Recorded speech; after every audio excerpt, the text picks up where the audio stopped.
All right, let's say Dylan's out there at one spot. Is it Caleb Herring, or do we think that's up for grabs?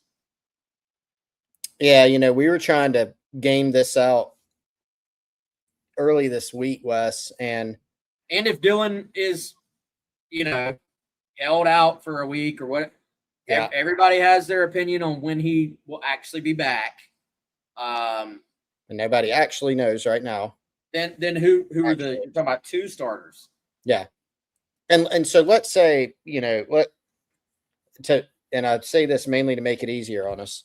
Just kidding, but I mean, if Dylan's back at some point, game one, game whatever, he should be back. Let's try to figure out the other spot. And so, who are there's several guys in there that I think have a chance to play. So to work backwards, like one example, I feel like people are forgetting he's on the team because he got injured last year. George Wilson. Now, is George Wilson your starter opposite Dylan? I do not think so. He's probably more of a third down, role-playing pass rusher. But you remember, Wes, before he got hurt last year, creating some buzz in camp. Like, hey, this guy's twitchy. He's going to be able to help. Lo and behold, gets hurt. And so, is he a role player? Yeah, I think so, if healthy. But is he a starter? Probably not. Who has that starting capability?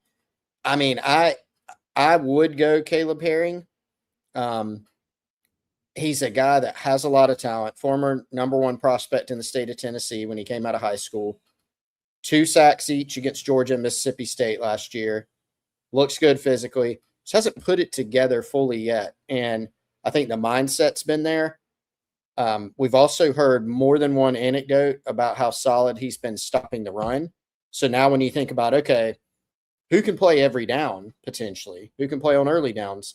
Caleb Herring's a guy you feel good about doing that. And he's more experienced than a Julian Walker, who I think is going to play, but is a true freshman. Anthony Addison, fantastic spring. Crazy motor. Little undersized, yes. Is he maybe more along the lines of a Brian Thomas Jr., who worked himself into being a starter later in his career? Maybe so. So I'm going Herring, if I have to pick right now. Yeah, I am too, man. That's one. I think that's when we'll be keeping an eye on it during camp. But right now, you probably think Herring, and then if you're talking about filling out a depth chart or at least the rotation, then yeah, Julian Walker firmly going to be in that rotation. I would think Anthony Addison firmly in there, and I look at George Wilson and I think designated pass rusher. This is a guy that I can put out there on the field in late game situations where I know the opponent is in pass mode, and I can put out there on 3rd and long and say, go get the quarterback, and he can fill a role for you, which I think, there is a place for that. It's not really just about how many snaps do you play. Sometimes it's about, are you able to be impactful in the snaps that you do get on the field? So, man, that spot, I feel like in some ways it's a little bit like what I was talking about linebacker for last year. It's a little bit like, if you tell me you have questions about that position overall, I can't really push back on you that much. But at the same time, if you fast forwarded and said, hey, man, that edge room ended up playing really well this year, I mean, I believe that completely. I think there's talent there. Early returns on Deion Barnes are that he is a heck of a coach.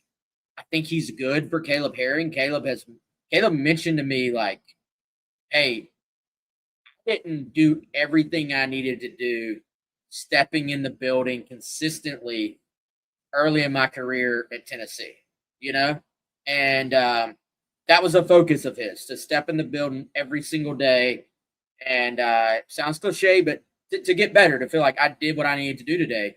I think a guy like Deion is excellent for him in that. So I'm with you. If Dylan's out there, I think it's probably Dylan and Caleb.